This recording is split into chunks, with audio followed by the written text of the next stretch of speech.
Hi ನಮಸ್ತೆ. ಇವತ್ತಿನ ವಿಡಿಯೋದಲ್ಲಿ ನಾನು ನಿಮಗೆ ಬೀನ್ಸ್ ಪಲ್ಯ ಅತಿ ಸುಲಭವಾಗಿ ಹೇಗೆ ಮಾಡೋದಂತೇಳಿ ಹೇಳಿಕೊಡ್ತೇನೆ ನೋಡಿ.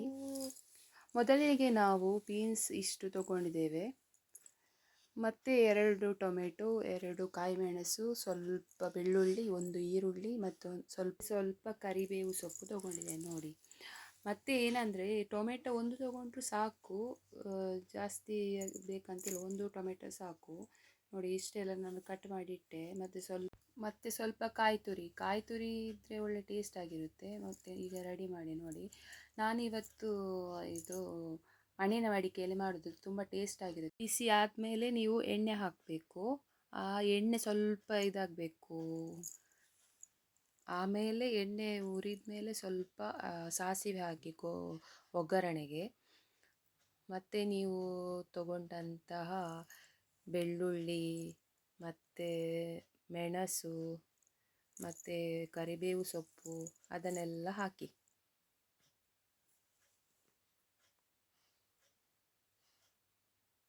ಒಗ್ಗರಣೆಗೆ ಇಷ್ಟು ಐಟಮ್ ಬೇಕು ನಿಮಗೆ.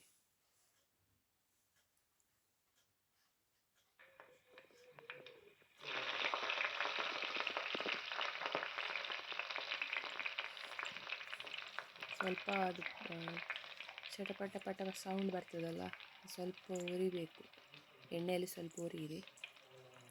ಆಮೇಲೆ ನೀವು ಕಟ್ ಮಾಡಿ ಇಟ್ಟಂತಹ 1 ನೀರುಳ್ಳಿ ಉಂಟಲ್ಲ, ಸಣ್ಣಗೆ ಕಟ್ ಮಾಡಿದ್ದು, ಅದನ್ನು ಹಾಕಿ.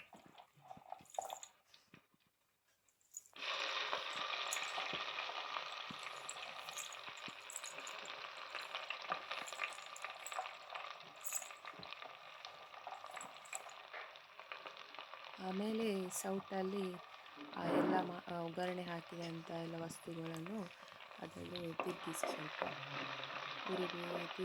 ಅದು ರೋಸ್ಟ್ ಮಾಡ್ತಾ ಇರಬೇಕು.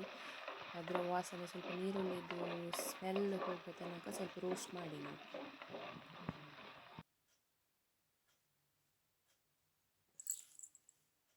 ಇಲ್ಲದಿದ್ದರೆ ನಿಮಗೆ ಇದು ಪದಾರ್ಥಕ್ಕೆ ಹಾಕೋ ಉದ್ದ ಮೆಣಸು ಇದೆಯಲ್ಲ, ಕೆಂಪು ಮೆಣಸು, ಆ ಮೆಣಸು ಕೂಡ ಹಾಕ್ಬೋದು. ಮತ್ತು ನೀವು ತೆಗೆದಿಟ್ಟಂತಹ ಟೊಮೆಟೊ, ಆ ಟೊಮೆಟೊನ ಅದಕ್ಕೆ ಹಾಕಿದರೆ ಆಯಿತು.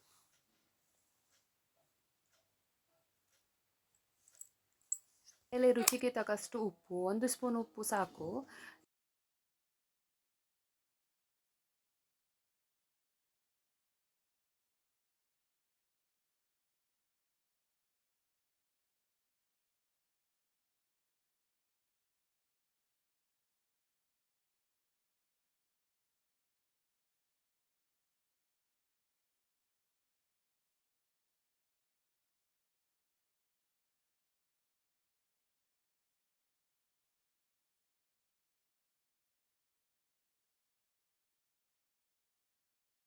ನೀವು ರುಚಿಗೆ ತಕ್ಕಷ್ಟು 1 ಸ್ಪೂನ್ ಉಪ್ಪು ತಗೊಳ್ಳಿ. 1 ಸ್ಪೂನ್ ಉಪ್ಪು ಸಾಕು. ನಿಮ್ಮ ಎಷ್ಟು ನೀವು ಬೀನ್ಸ್ ತಗೊಳ್ತೀರ ಅದರ ಮೇಲೆ. ತುಂಬ ತಗೊಂಡು ಲಾಸ್ಟಲ್ಲಿ ಬೇಕಾದರೆ ಜಾಸ್ತಿ ಉಪ್ಪು ಬೇಕಾದರೆ ಸೇರಿಸಿ ನೋಡಿ. ಮತ್ತು ಸ್ವಲ್ಪ ಅರಶಿನ ತಗೊಳ್ಳಿ, ಒಳ್ಳೆ ಟೇಸ್ಟ್ ಇರುತ್ತೆ ಅರಶಿನ ಹಾಕಿದರೆ.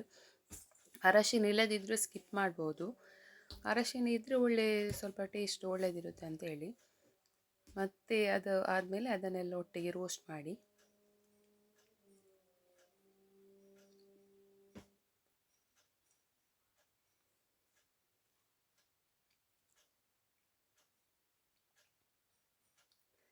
ಆಮೇಲೆ ನೀವು ಬೀನ್ಸ್ ಕಟ್ ಮಾಡ್ತೀರಲ್ಲ, ಕಟ್ ಮಾಡುವಾಗ ಸ್ವಲ್ಪ ನೀರಲ್ಲಿ ಹಾಕಿ ಬಿಡಿ ಬೀನ್ಸನ್ನು, ಕಟ್ ಮಾಡಿದ ಬೀನ್ಸ್. ಅದರಲ್ಲಿ ನೀರು ಅದಕ್ಕೆ ಹಿಡಿದಿರ್ತದಲ್ಲ. ಆಮೇಲೆ ಈ ಬೀನ್ಸ್ ನೋಡಿ, ನೀರಲ್ಲಿ ಹಾಕಿದರೆ ಸ್ವಲ್ಪ ನೀರು ಅದರಲ್ಲಿ ಇರ್ತದೆ, ಅದನ್ನೇ ಯೂಸ್ ಮಾಡ್ಬೋದು. ಅಂದರೆ ಹಿಂಡುವಾಗ ಅದರೊಳಗೆ ನೀರು ಬಂದಿರ್ತದಲ್ಲ, ಆ ನೀರೇ ಇಟ್ಟರೆ ನಿಮಗೆ ಸ್ವಲ್ಪ ಬೇಯುವಾಗ ಫಸ್ಟಿಗೆ ನೀರು ಹಾಕಬೇಕಂತಿಲ್ಲ. ಫಸ್ಟಿಗೆ ಇದನ್ನು ಜಸ್ಟ್ ತೆಗೆದು ಹಾಕಿದ ಮೇಲೆ ಎಲ್ಲ ಮಿಕ್ಸ್ ಮಾಡಿ ಅದನ್ನು ಮುಚ್ಚಿ ಒಂದು 3 ಮಿನಿಟ್ಸ್ ಬೇಯಲಿಕ್ಕೆ ಇಡಿ.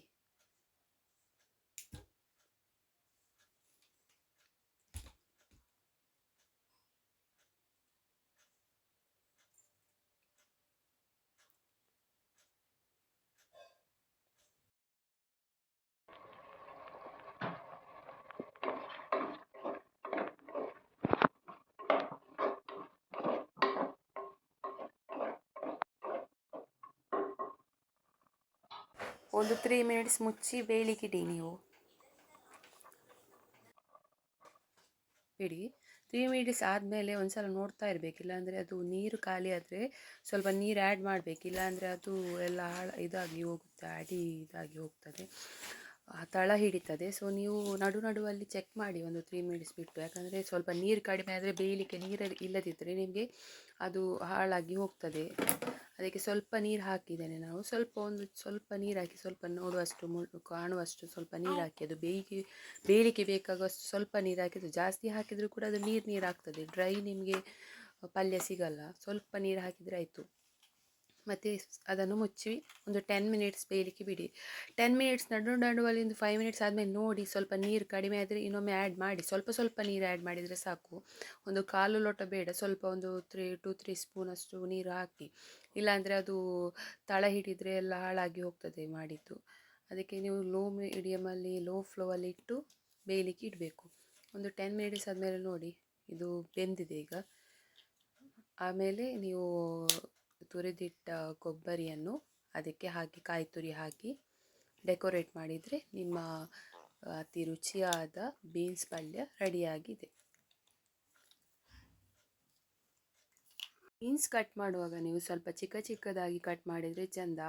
ನಾನಿಲ್ಲಿ ಸ್ವಲ್ಪ ದೊಡ್ಡದು ಕಟ್ ಮಾಡಿದ್ದೇನೆ, ಅಂದರೆ ಸ್ವಲ್ಪ ಇತ್ತು ನನ್ನ ಹತ್ರ ಬೀನ್ಸ್. ತುಂಬ ಸಪೂರಾಗಿ ಚಿಕ್ಕ ತುಂಡು ಮಾಡಿ ಕಟ್ ಮಾಡಿದರೆ ಟೇಸ್ಟ್ ಆಗಿರುತ್ತೆ, ಮತ್ತು ತುಂಬ ಬೇಗ ಬೇಯುತ್ತದೆ, ಮತ್ತು ನೋಡಲಿಕ್ಕೆ ಕೂಡ ಚೆಂದ ಇರ್ತದೆ. ನೋಡಿ, ನನ್ನ ಬೀನ್ಸ್ ಪಲ್ಯ ಈ ಥರ ರೆಡಿಯಾಗಿದೆ. ಸುಲಭವಾಗಿ ಇಷ್ಟು ಬೇಗ ಮಾಡ್ಬೋದು. ಈ ರೆಸಿಪಿ ನಿಮಗೆ ಇಷ್ಟ ಆದರೆ ಕೆಳಗಡೆ ಕಾಣುವ ಬೆಲ್ ಐಕಾನ್ ಬಟನ್ ಒತ್ತಿ ನನ್ನ ಪೇಜನ್ನು ಸಬ್ಸ್ಕ್ರೈಬ್ ಮಾಡಿ.